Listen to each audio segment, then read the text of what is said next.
Hello everyone, welcome to auto I academy YouTube channel और हमारी great Indian thinker की series में आपका बहुत बहुत स्वागत है। आज हमारी ग्रेट इंडियन थिंकर की सीरीज़ में हम डिस्कस करेंगे बिपिन चंद्र पाल और उनकी लाइफ के बारे में और जानेंगे बिपिन चंद्र पाल जी ने किस तरह से उस समय की जो हमारी नेशनलिस्टिक मूवमेंट रही है फ्रीडम के लिए, स्वदेशी मूवमेंट और बाकी का जो दौर रहा है उसमें किस तरह से उन्होंने अपना एक मेजर कंट्रीब्यूशन जो है वो दिया।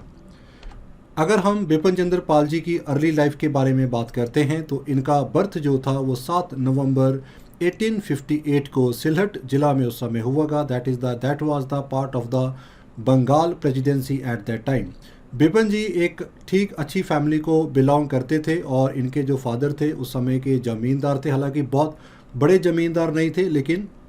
एक ठीक ठाक लैंड होल्डिंग जो थी इनकी फैमिली के पास उस समय थी। इनकी एजुकेशन जो थी वो इनकी इंग्लिश स्कूल से यहाँ पे स्टार्ट हुई है। 1866 में इन्होंने सिलहट में ही एक इंग्लिश स्कूल को ज्वाइन किया और उसके बाद 2 मिशनरी स्कूल से इन्होंने अपनी अर्ली एजुकेशन को जो था वो वहाँ पे हासिल किया। स्कूल एजुकेशन के बाद इन्होंने कैलकाटा यूनिवर्सिटी का जो एंट्रेंस एग्ज़ाम था उसमें इन्होंने अपीयर किए और 16 साल की उम्र में 1874 में इन्होंने यूनिवर्सिटी का जो एग्ज़ाम था, एंट्रेंस एग्ज़ाम था, उसको क्लियर किया और बाद में इन्होंने प्रेसिडेंसी कॉलेज को आगे जाके इन्होंने ज्वाइन किया। एजुकेशन कंप्लीट होने के बाद इनकी जो वर्किंग लाइफ थी, he started as a head master of a school Cuttack में। 1879 में इन्होंने स्कूल को ज्वाइन किया एज ए हेड मास्टर और उसके बाद 1890 में he become librarian come secretary of the Calcutta public library को इन्होंने ज्वाइन किया। और कैलकाटा के इसी टाइम में ही जब वो थोड़ा कॉलेज में स्टडी भी कर रहे थे, इसी टाइम पे ही came with the contact of the some important leader of the Brahmo Samaj, खास करके केशव चंद्र सेन। ब्रह्मो समाज और उनके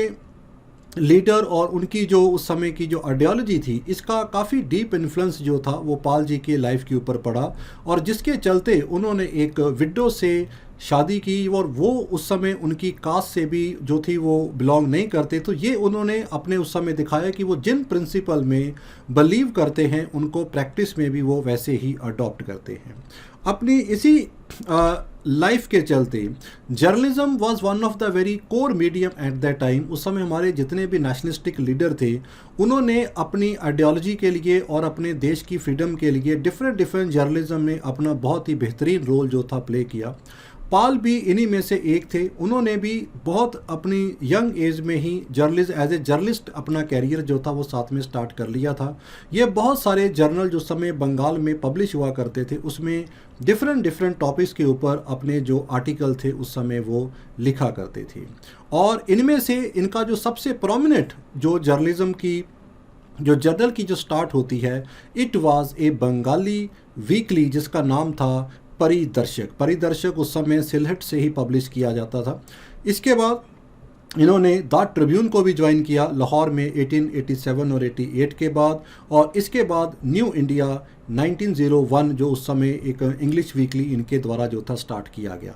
लेकिन बिपिन चंद्र पाल जी का एक जो मेजर इन्फ्लुएंस जर्नलिज्म में हमें तब देखने को मिलता है जब ये अरबिंदो घोष जी के साथ मिलके वंदे मातरम की स्टार्टिंग करते हैं और यहीं से ही वंदे मातरम के मीडियम से ही ये लाल बाल पाल नाम जो है ये बड़ा प्रोमिनेंट में वहाँ पे आना शुरू होता है। क्योंकि 1905 की बंगाल की पार्टीशन के अगेंस्ट में जब स्वदेशी मूवमेंट को लॉन्च किया गया था तो उस समय लाला लाजपत राय, बाल गंगाधर तिलक और बिपिन चंद्र पाल ये उस समय एक्सट्रीमिस्ट ग्रुप के मेजर लीडर जो थे उस समय निकल के आए और इनके द्वारा खास करके जो पाल थे इनके द्वारा इनका जो वंदे मातरम का जो वीकली जर्नल था उसके मीडियम से ही started spreading the idea of स्वदेशी,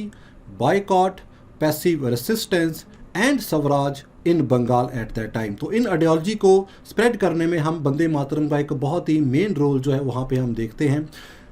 to spread the idea of swadeshi और पैसिव रेसिस्टेंस, जो बिपिन चंद्र पाल थे इन्होंने उस समय देश के डिफरेंट हिस्सों में गए और वहाँ पे जाके इन्होंने लोगों को जागरूक किया, अवेयर किया और बताया कि किस तरह से जो ब्रिटिश हैं वो हमें यहाँ पे एक्सप्लॉइट कर रहे हैं। और इसके चलते ही went to Bengal, Assam, UP का एरिया, मद्रास, सभी एरिया में वहाँ पे गए और अपने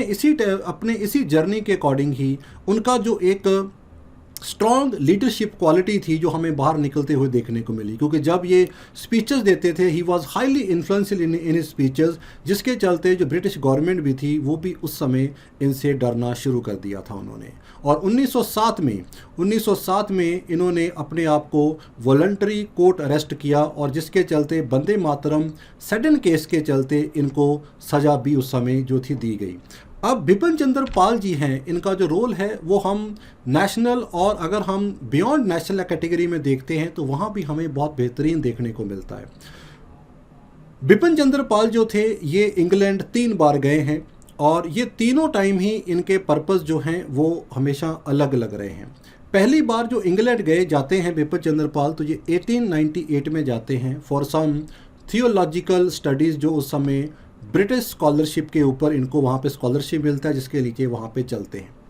लेकिन ये थियोलॉजी की स्टडी वहाँ पे नहीं करते हैं और 1 साल के बाद ये अपनी स्कॉलरशिप भी गिव अप कर देते हैं क्योंकि ही वॉज मोर डूइंग उस समय जो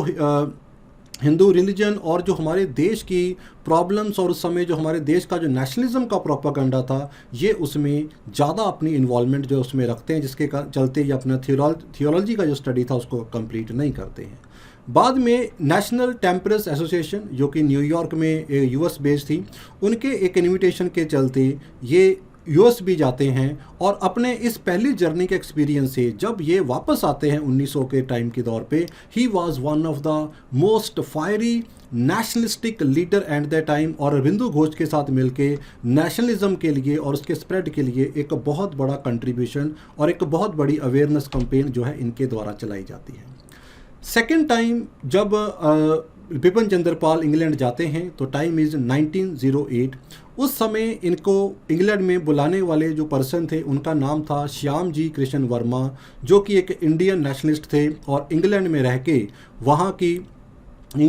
के इंडिया और इंडिया के इंडिपेंडेंस काज के लिए जो थे बहुत बड़ा स्ट्रगल वहाँ पे कर रहे थे। यहाँ पे इस समय जो बिपिन चंद्र पाल जो थे उन्होंने कम से कम 3 साल यहाँ पे इंग्लैंड में वहाँ पे रहे और बहुत सारे इनके आर्टिकल भी उस समय पेपर में आए और बहुत सारी इन्होंने अपनी स्पीचेस भी दी। लेकिन इस टाइम पे हम देखते हैं कि सेकेंड टाइम पे हमें उनकी स्पीचेस के अंदर और उनकी थिंकिंग के अंदर हमें एक बहुत बड़ा सी चेंज जो है वो यहाँ पे देखने को मिलता है। क्योंकि अब जो बिपिन चंद्र पाल थे उन्होंने वायलेंस और रेवोल्यूशनरी एक्टिविटी को कंडेम करना जो था वो शुरू कर दिया था और वो अब चाहते थे, उन्होंने ब्रिटिश पार्ट को सपोर्ट करना शुरू कर दिया था और उनका ये मानना था कि जो इंडिया की बेहतरी इसी में है कि हम जो हैं वो ब्रिटिश एम्पायर का जो है वो हिस्सा बने। हालांकि जब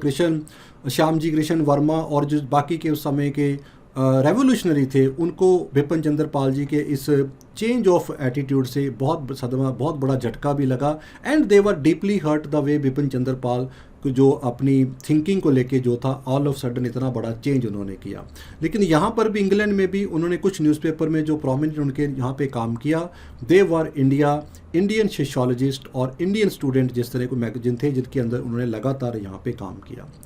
इसके बाद जब 1911 में बिपिन चंद्र पाल वापस आते हैं इंडिया में तो he supported the idea of empire जिसके नीचे ब्रिटिश एम्पायर और एम्पेरियलिज्म को जो था वो सपोर्ट किया गया था और इसको इन्होंने सपोर्ट कर दिया, विच वाज ए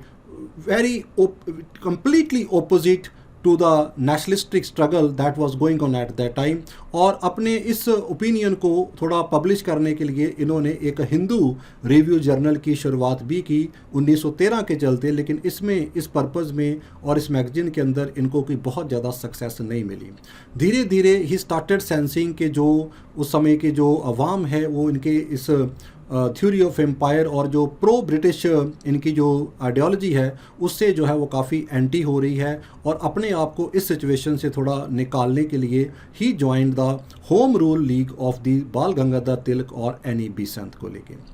इसी टाइम पे ही ये तीसरी बार इंग्लैंड में जाते हैं 1918 में when he went to the England as a member of the Congress and Home Rule delegation led by Tilak in 1980 to discuss the problems of the Indian at that time and to make aware about the British administration in India at that time। अब बिपिन चंद्र पाल जी क्योंकि इस समय उनकी जो सोच थी वो थोड़ी बहुत प्रो ब्रिटिश हो चुकी थी, जिसके चलते बिपिन चंद्र पाल जी ने नॉन कॉपरेशन मूवमेंट जो गांधी जी ने लॉन्च की थी 1920 को, इसको भी उन्होंने अपोज किया था, because he was not agree on the Khilafat issue के ऊपर वो जो थे वो एग्री उस समय नहीं कर रहे थे। 1921 में बंगाल प्रोविंशियल कॉन्फ्रेंस जो उस समय बरिसल में हुई थी, इसको उन्होंने उस समय प्रिजाइड भी किया, लेकिन 1921 के इस इवेंट के बाद जो बिपिन चंद्र पाल थे, इन्होंने ऑलमोस्ट अपने आप को पॉलिटिकल लाइफ से जो था रिटायर्ड कर लिया था। एंड टाइम जो था बिपिन चंद्र पाल का कोई बहुत ज़्यादा अच्छा नहीं लिखा, and he lived in isolation eight that time. और इसी टाइम पे ही उनकी 20 मई 1932 को जो थी उनकी डेथ हो जाती है।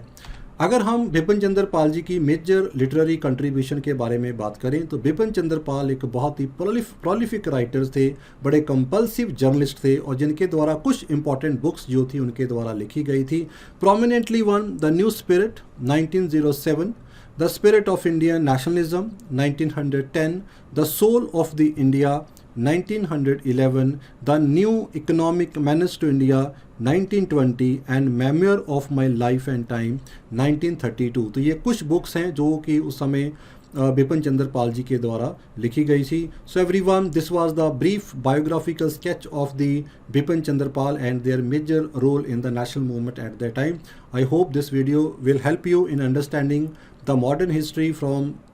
and the role of the Bipin Chandra Pal in your civil service exam. So thank you very much. All the best.